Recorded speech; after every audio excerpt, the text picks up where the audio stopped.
నిన్న మార్చి 1వ తారీఖున రిలీజ్ అయిన పెన్షన్స్ 63,36,932. ఈ రెండింటి మధ్య వ్యత్యాసం 22,975. అంటే నెలకి 22,000 మందిని సుమారుగా సగటుగా మీరు తీసేస్తున్నారు. 22,000 మంది చనిపోలేదు కదా, లెక్కలు తప్పది. చనిపోయారని వాళ్ళని తీసేస్తున్నాము, అనర్హులైన వారికి అనర్హత పేరుతో అర్హులైన వారు కూడా వెళ్ళిపోతున్నారు అనేది ఆరోపణ. అది చెక్ చేయండి, అది కరెక్ట్ కాదనేది నా ఉద్దేశం. ఈ దామాషాగా గత సంవత్సర కాలంలో 1,20,000 మందిని తీసేశారు మీరు లిస్ట్ లో నుంచి. మీరు చెప్పిన వాల్యుబుల్ పాయింట్ తప్పు జరిగితే ఖచ్చితంగా సర్దించుకుంటాం. నిజంగా బినామీ పేరుతో తీసుకున్న పెన్షన్ అయితే క్షమించాలని ప్రసక్తే లేదు. రెండో విషయం ఏంటంటే వాళ్ళ ఇంట్లో చనిపోయినా లేదా అంటే వాళ్ళ కుటుంబం విడిపోయినా అన్నదమ్ములు కానీ లేదంటే బాగా పరిష్కారంలో భాగంగా వాళ్ళ కుటుంబం 2 కుటుంబాలు అయినప్పుడు కొన్ని జరుగుతున్నాయి. దాన్ని అన్యాయంగా అక్రమంగా ఇప్పుడు మీరు ప్రభుత్వం వృధా ఖర్చు కొన్ని 100 కోట్లు చేస్తుంది. ఈ పాపం ముసలి వాళ్ళు ఏదో ఆ పెద్దవాళ్ళు ఆధారపడి పిల్లలు ఉన్నా కానీ సరిగ్గా చూడని పరిస్థితుల్లో ఎంతో మంది ఉన్నారు.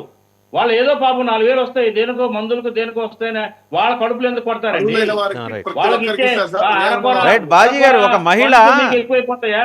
ఒక మహిళ కూటమి ప్రభుత్వం మీద ఆశలు పెట్టుకుని వచ్చిన మహిళ ఏం మాట్లాడుతుందో చూద్దాం ఒకసారి. తర్వాత శ్రీకాంత్ గారికి అది ప్లే చేయండి సార్. అదే సుభాష్ని అండి, నా కూతురు పేరు హాసిని లక్ష్మి. జన్సేన ఆఫీస్ చుట్టూ, సీఎం గారు ఆఫీస్ చుట్టూ తిరిగి తిరిగి తిరిగి అలసిపోయాం. పవన్ కళ్యాణ్ గారు ఏదో న్యాయం చేస్తారని ఆయన చుట్టూ తిరిగాం, కానీ ఏ న్యాయం జరగలేదు. ఈరోజు నా బిడ్డ చావడానికి పాయిజన్ తీసుకుంది. నా బిడ్డలతో పాటు నేను చచ్చిపోతా. మాకు ఎవ్వరు ఏం న్యాయం చేయలేదు. నా భర్త ముందు ఫస్ట్ వ్యక్తి విక్రాంత్ పబ్లిషర్స్ చైర్మన్ చక్రవర్తి, సెకండ్ నా భర్త శివనాగరాజు, నా అత్తమామలు దుర్గా వెంకటేశ్వరరావు, నా మరిది శివకృష్ణ. ఈ 5గురు మమ్మల్ని మామూలుగా హెరాస్ చేయలేదు, రైట్, మనీ కోసం. ఓకే శ్రీకాంత్ గారు, మొత్తానికి ఏంటంటే చాలా ఆర్గనైజ్డ్గా మీరు ఈ వీడియో రిలీజ్ చేయించారు, అంటే మీ పార్టీ వాళ్ళని అనుమానం సోషల్ మీడియాలో చాలా బలంగా అనిపిస్తుంది. ఆవిడ చేత చక్కగా మాట్లాడించారని చెప్పేసి నేను చెప్పేది ఆమెతో మాట్లాడించడమే కాదు, నేను ఇంతకు ముందు నిజాయితీగా ఉంటే ప్రజల్లోకి వెళ్ళి మీరు మీడియా వారు ప్రశ్నించండి. 100కి 80-90 మంది ఇలానే ఉన్నారు. విద్య లేదు, వైద్యం లేదు సార్, పెన్షన్ తప్ప ఏ కార్యక్రమం లేదు అనేది గుర్తుపెట్టుకోవాలి. ఒకసారి ఒక నిమిషం వాసుదేవన్ గారు, ఇంతకుముందు తిరుమల తిరుపతి దేవస్థానం మీద తిరుమల మీద దాని గురించి మాట్లాడారు. ఇది ఇప్పటి నుంచి కాదు సార్, ఆయన బిఆర్ నాయుడు గారు కానీ ఇప్పుడు చంద్రబాబు నాయుడు గారు కానీ చేసింది ఏం లేదు. తిరుమల దాదాపు కొన్ని ఏళ్ల నుంచి కూడా, కొన్ని సంవత్సరాల నుంచి కూడా పైన విహంగం చేయకూడదు, ఏది కూడా హెలికాప్టర్లు కానీ ఏరోప్లేన్లు పోవడం కానీ కాకూడదు. కానీ ఈ 9 నెలల్లో మాత్రమే తిరుగుతున్నాయి. అంటే కూటమి ప్రభుత్వం విఫలముతోనే తిరుగుతున్నాయి, అంత తప్ప ఇంతకు ముందు ఎప్పుడు లేదు ఈ విషయము.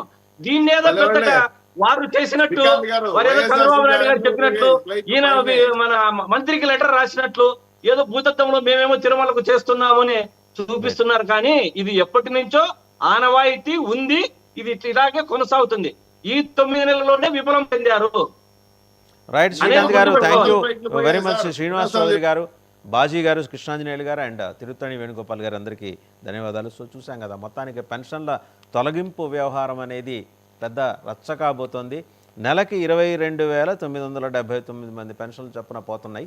సో ఇదే కనుక కంటిన్యూ అయితే తెలుగుదేశం పార్టీ కార్యకర్తల్ని, నాయకుల్ని ప్రజలు నిలదీసే ప్రమాదం కనిపిస్తోంది. కాబట్టి దీని మీద అప్రమత్తం కావాల్సిన అవసరం ఉందని చెప్పేసి తెలుగుదేశం పార్టీ క్యాడర్సే ప్రభుత్వానికి విజ్ఞప్తి చేస్తున్నాయి. మరోపక్క వైసీపీ వాళ్ళకి డైరెక్ట్గా కానీ ఇండైరెక్ట్గా కానీ ఎట్టి పరిస్థితుల్లో ఏ పథకం కానీ ప్రాజెక్టు కానీ లేకపోతే స్కీముల కింద కానీ వారికి లబ్ధి చేకూర్చకుండా చూడాలి అని చెప్పి నేరుగా ప్రభుత్వం ప్రజలందరిది, ఒక తెలుగుదేశంతో బీజేపీతో జనసేనతో కాదు అనే విషయం ఎలా స్ఫురణకి లేకుండా మాట్లాడుతున్నారు ముఖ్యమంత్రి అని చెప్పేసి ఆల్రెడీ ప్రశ్నలు మొదలై, మరోపక్క బటన్లు నొక్కిన జగనన్న కులం లేదు, మతం లేదు, ప్రాంతం లేదు,